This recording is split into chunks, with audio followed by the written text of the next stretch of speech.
What's up, everybody? It's your girl, B, and I'm here with a special impromptu video with my parents. Introduce yourself. I'm Lori Bentley, the mother of B. I'm Maurice Bentley. This is my daughter that's always clowning. So we have a special impromptu. You know, I know y'all see me a lot, but you don't always see them. And there's a reason for that because they are not into the social media things. All right, so we're gonna ask them a little bit of questions. First question is for the people who will genuinely be asking why they never see y'all. What do y'all want to say to them? Well, for me, I don't do Facebook where I'm on there showing myself and picking pictures and all. That's not me. Never was me. Amen. I do have a Facebook, but I really got Facebook because when COVID came, we were in a position to either do, we was in Facebook stage mode. And so I got it to keep up with the church. That's the only reason. Other than that, no. So I've had my cell phone for over 20-something years, and I don't think I took but one selfie of myself since I had it. This young man, I never really played games on my phone because I don't feel that that's what I got a phone for. Okay. And my granddad, let me hold your phone, not to play with this one. Yeah. Ain't nothing wrong with people who want to, they're just not their thing. It's not their preference. Not my thing, and I'm not comfortable. I mean, I know it's a new wave, yeah. whatever they call it, but I'm not in the wave. Who was I more like as a child? More like? I say, I used to try to... this is embarrassing. I say me. You? Growing up as a child. Okay. Now I say me. Okay. Because okay, she used to go with me. Yeah, I used to be with you a lot. That's right. Play basketball. I was a daddy girl. That's not the only reason. Yeah, she used to like to go play basketball. Yeah, but that's not the only reason. I know, but that's some of the things that she liked that you like. Social media, please talk. Yeah, please talk. What's something that I used to do as a child that make y'all laugh now? Well, it wasn't nothing that you did when you was a kid that you do now. But I remember when I took you to ride the pony, and I thought you were going to be scared. I thought she going to be afraid and like little kids be screaming. Man, Brittany got on that. You're right. Got up on that pony and grabbed the rein like she knew what she was doing. And I was like, okay, she's not afraid. That's how. I ain't never been afraid. Never scared. What's something about me that has not changed since I was little? Your laughter, and you love to laugh. And I say you get that from me because my side of the family will laugh. But it's kind of equal. I laugh. You got to get me. You got to give me something harder than that. It's kind of equal though. Yeah. Cause I think I get it from both sides. But you like to laugh. Grandma and them like to laugh. Yeah. Too, and then my side, young people like to laugh definitely. too. Gil and all them. They like to laugh. Who was stricter with me growing up? I said me. Yeah, man. I don't think I ever got beat by that. Because I always. I always bitched out. She got away all the time. No, what I got away with? Let's stop. No, wait. Because people always say, they be like, ooh, I know you was something. I know Deacon Bentley had to. Woo. No, you weren't. It's like for the record. She was not a child that you had to talk to or you had to chastise. Amen. She wasn't like that. You can. Brittany was more of a child that if you said something to her, she didn't want to get in trouble. That's right. And she would do what we asked her to do. That's right. Only problem we have with Brittany, she just loved to laugh. She would laugh and talk. Her mouth would talk. And that's the only problem that we would have. It wasn't really a problem, but she would laugh too. She would always laughing and talking. And I remember when you was younger, you didn't talk when you was in you started Head Start. Yeah. The lady called the house and said, well, they thought that you had a speech problem. And when the man told me that, I stopped and I said, excuse me, sir, are you talking about the same Brittany Bentley? My daughter Brittany? And he said, yes, ma'am. I said, wait a minute. Clarify that. Brittany Bentley. And he said, yes, ma'am. I said, no ma'am, no sir. You can't be talking about Brittany that I had, my daughter. I said, could Brittany run her mouth?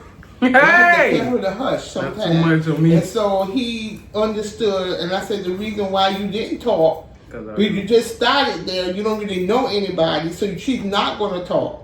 And so he was like, ma'am, thank you so much. And from then on, you... Because they try to put me on some medicine, but to get me mixed They up. wasn't going to put you on medicine. They thought you had They thought I was... therapy. See? Because you couldn't talk. They thought say something was going on up here. But you only been there... I think I'm still like that in certain regards. You If get I'm, quiet. until I get warmed up and comfortable, then that's when you get my full personality.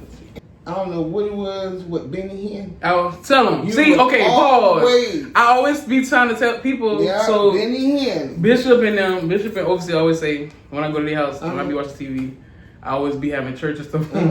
So they say, Lord, Yeah. that's all you want. And I Benny said, Hinn. when I she always was- been like that. you I didn't was watch cartoons. younger. I don't know how you started. You just... She would always watch Benny Hinn, and every time I went in the room, Benny Hinn was on, laying hand on people, Yes, falling out, and Brittany would be sitting right there on the bed watching Benny Hinn, and that was like, okay, she watching Benny Hinn. Yes, sir. That's probably why I am the way I am now. What are you guys most proud of me for? Not just professionally, but as a person. I'm proud of you keeping yourself, God helping you to keep yourself in your integrity. How you carry yourself, how you didn't let the world draw you in when you knew the enemy was trying, but you didn't take in. God had you covered, and the prayer works because you had a prayer mama. And so I saw God just made you into this. You went through some things, yes, you did. But God was your deliverer, so we get to see you blossom into the woman, a young woman that loved the Lord, care about people. You always did. So that's what I'm proud of, and who you are today. But you still, you keep God in what you're doing, and if you continue to do that, you're gonna soar.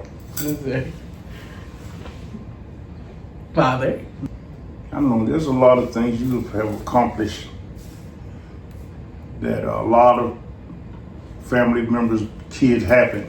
You went to school, you went to college, and you graduated, and you graduated from high school, and your conversation when you speak is really, you surprise me at what you know, for as a young lady, for as my daughter, because I'm still thinking you here and you here really. I'm vocabulary, your I'm interest. proud of you. You're always searching Yeah, I'm and very seeking proud of you. to find things, and then the more you find out, especially when you deal with the kingdom, you always got more to build up. And so, Well spoken. yeah, you're well spoken, and the things that you say to encourage others goes a long way. It goes a long way. You'd be surprised who's watching you, young and old. You touch people's lives. So God used you. You got Facebook as your platform, but it is to help somebody else out there that's maybe your age or younger, older. It could be either age, and they can look at you and say, "Wow, you had something to help them." And I have had others tell me that they can't wait to hear when you used to get on there, but you ain't doing it in a while. You used to get on there and do this inspiration. People was waiting. They was like, she made my day. I just couldn't wait to hear what Brittany had to say today, and it just made their day. So you gotta always remember, you can bring light, joy to somebody else that may be down or may be going through That was something. a form of discipleship, but whether you just did it for your own private thing, but it was a form of discipleship, reaching out to people and letting them know different things about the Lord. Yeah. So, this is a golden conversation. I have a lot of people in my life who love me deeply and who I have built really close relationships with. Most of them God formulated.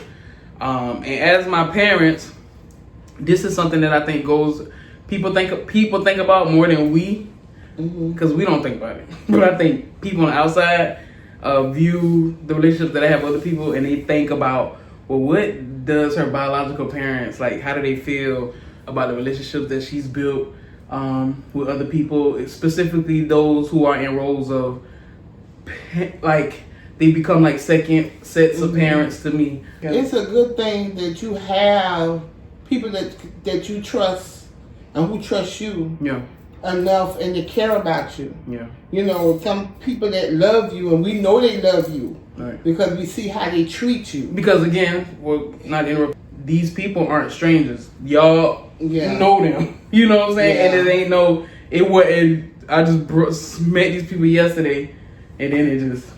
I think it's a good thing. It's a good thing. Yeah. And so I don't feel no type of thing being your mom, your biological mom, towards anybody else that say, oh, she's my daughter. Right. We love her too. It's enough to love, and that's what God wants us to do, to love. Yeah. Or, you know, love one another. And I'm thankful that they care about you.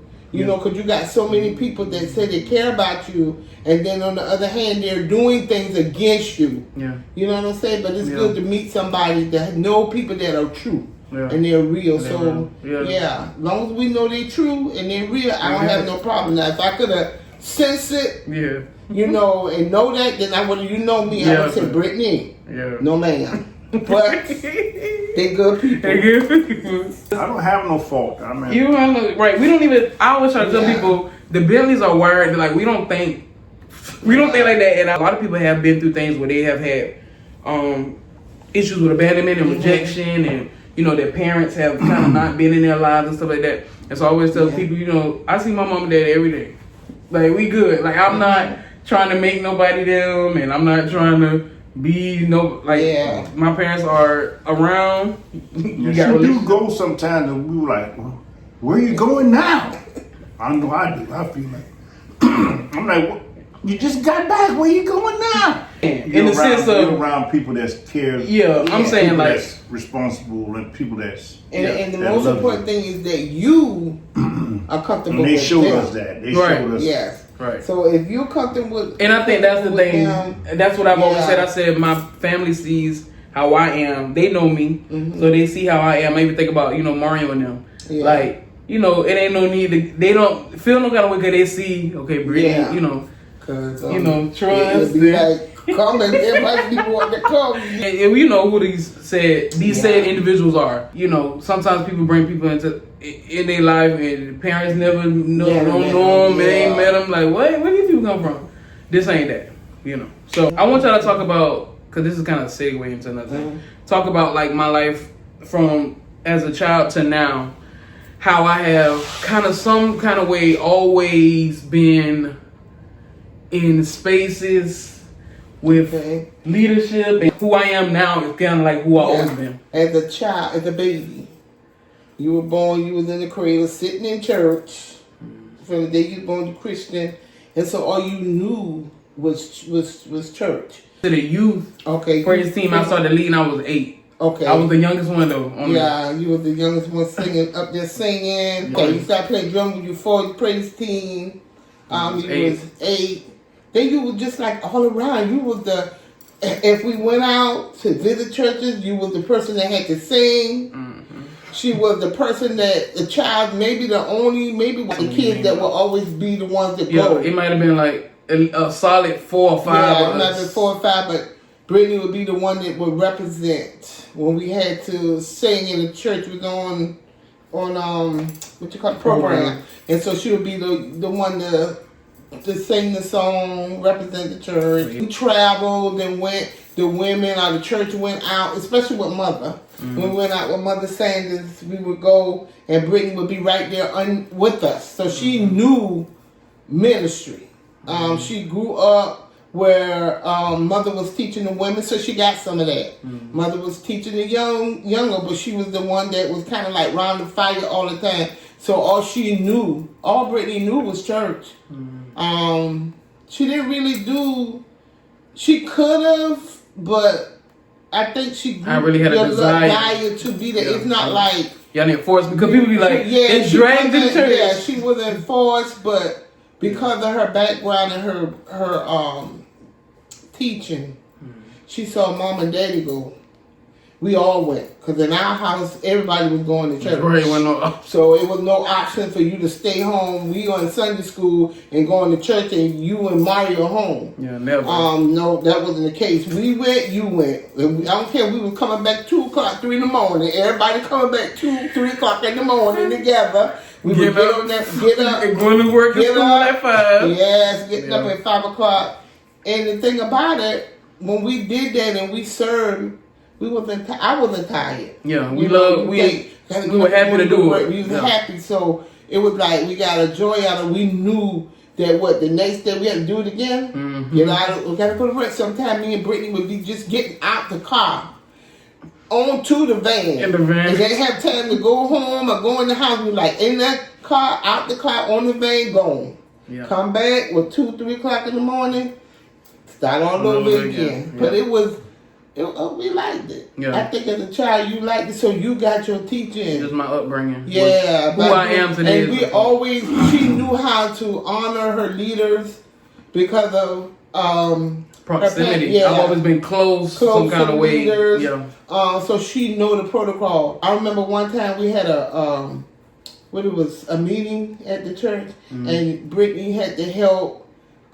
She was out there helping park cars, telling the people where to park at. And so one of the elders, pastor said, from another church said, "What do you don't do? Yeah, you everywhere. You play the drum. You out here parking cars. You helping the sisters." She did it also. That's why she loved what she do. Yeah. She loves to serve. So serving leaders and being with leaders, it ain't nothing new to her, because that's all she know. So she grew up in that environment, so she know how to, respect the leaders and respect others in the church. So yeah, she knows. She knows. Yeah. I agree. Yeah. We went to church. She went to church. Yeah. And my daddy was a deacon. I mean, he still is a deacon, but I've always wanted him to be a deacon.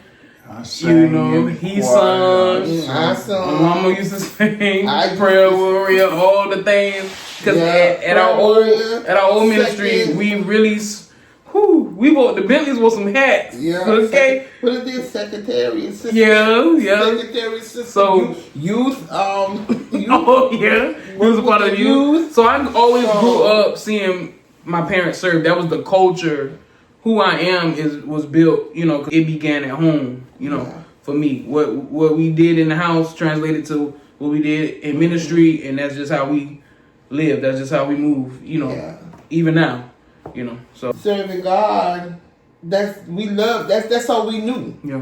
So that was our routine. Our life was our life. So, and we enjoyed it. We never wanted to say, "Oh, we got to go to church and we got to do this." It's okay. We need to be such and such. And we always honored the leader. Yeah. If the man one thing we knew was honor and respect. If the pastor said this is what we doing, we obeyed. If he said I want you all here Friday night, the Bentley family was in place. Yeah. It was the Bentley family and the Shepherds. How can you be a member of an organization but you don't never show up? You never part. You only come when you want to. You come when Amen. When you're less needed, you come, but when you're needed, you're never there. Never there. Yeah. Oh, drop in. So when you serve it like that, you don't really. In the church, they just put you in a position where sometimes it seems like it's all on you. Yeah. And you have to look at yourself and say, well, I'm doing it for the Lord. Yeah, I'm not doing it for man. When you start thinking that way, when you start thinking about Lord. He ain't doing nothing, she ain't doing anything. But I can't look at you. I got to do for I got to serve Him for myself. So it's for God, right. and He honors that. And I got plenty of stories. My daddy driving a church van, just serving, doing all the stuff. Most of the stuff that the church needed. He was the first call, and then we lived across the street from the church, so that made it even worse because we was first call, first knock. If somebody needed something, hey, the church, we need a key, we need the, we had the key, come on. We need some salt, we need the iron spoon, we got the sugar. All right, this is the last one. if somebody asks you who Brittany is when the cameras are off and social media isn't involved, what would you say? Because let me say this first. People see, when they see me out, you know, I have a huge personality. I don't need a stranger. You know, I can talk. Yeah. I talk to anybody. I can make anybody feel special. That's just a gift that I have.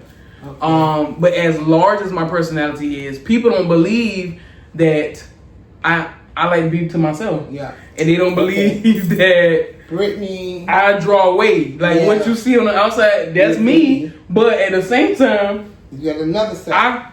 I will be. When she's here, we like, hey, are you okay? Hey, hi. She come out of the room once or twice a day while she really and is like, we didn't even know you were in there. Yeah. She really is like quiet. You would never know Brittany in the house. Yeah.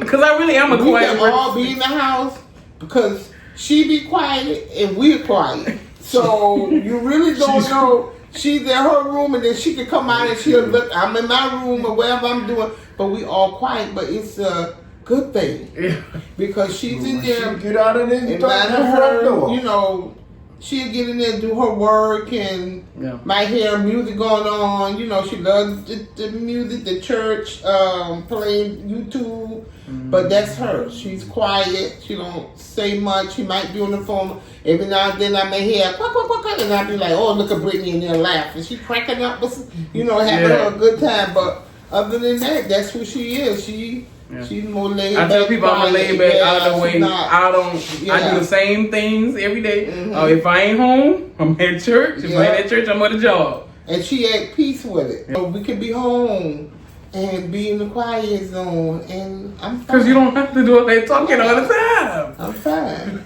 So, yeah. Yeah, she don't talk as much as she talk to you all. Sometimes we have to check on and just say, I'll check on and go back and say, I'm just checking. You all right back here? You all right? And she'll say, yeah. So, you know. Being my parents and watching me go through some of the past seasons that I have encountered and endured, what's one thing that you would want me to know about how I handled those seasons and how God brought me through, out, alive, well, and right from mine, dealing with, you know, hurt, loss, betrayal, just transitions and different things like that from a parent's viewpoint? Well, first of all, I thank God because it was God who did it. Seeing you go through what you going through, my first reaction was, okay, prayer. And I know prayer can handle what you couldn't handle. And I knew that it took prayer and God to get you to that point where you'll be able to break. So I don't know if you remember that day I prayed that prayer and I went straight to God and I knew He heard me. I went straight to Him and I told Him to break that. To God, you're going to break, it's going to break today. And when I said today, He did it. The next day that's whatever that spirit was that had you, it was broken.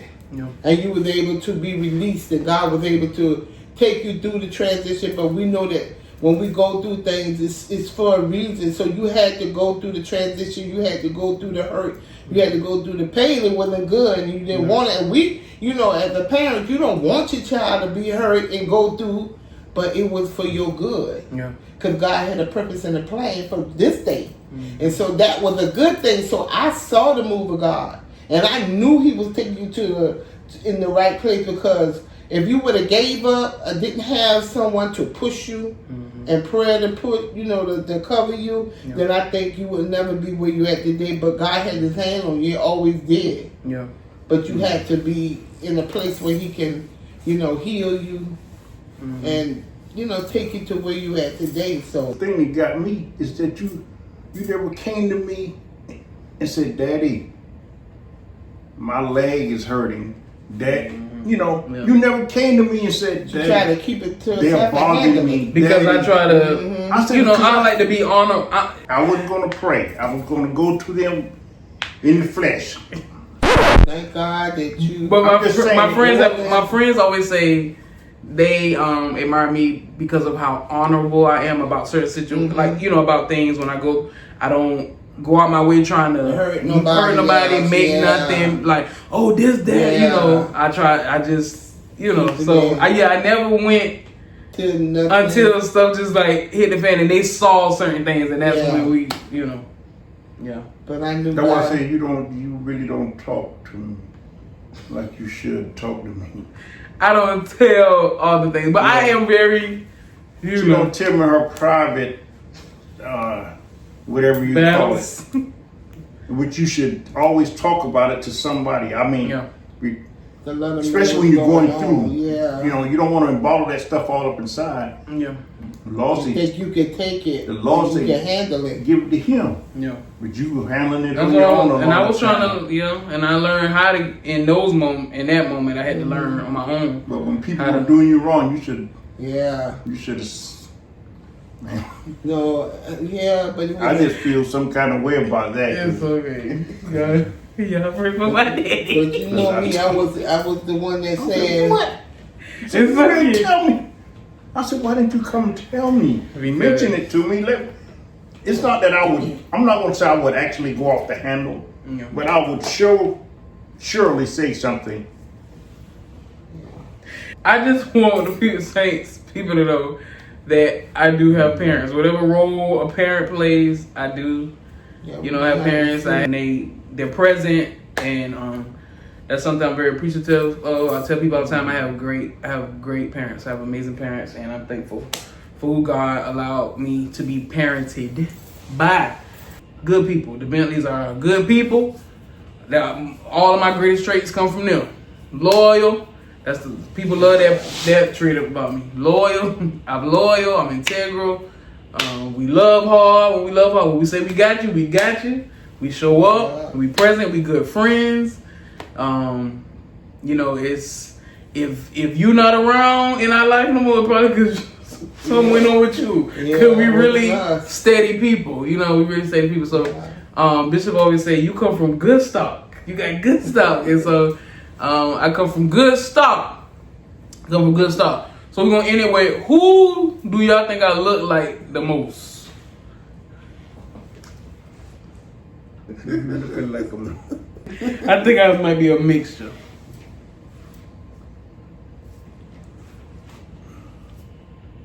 You got a big head. Not too much now. He said I got a big head. Yes. It goes to the left. Yep. To the left. Come from here. They say the ears come. Who the ears come from? Nah, you might get me on the ears.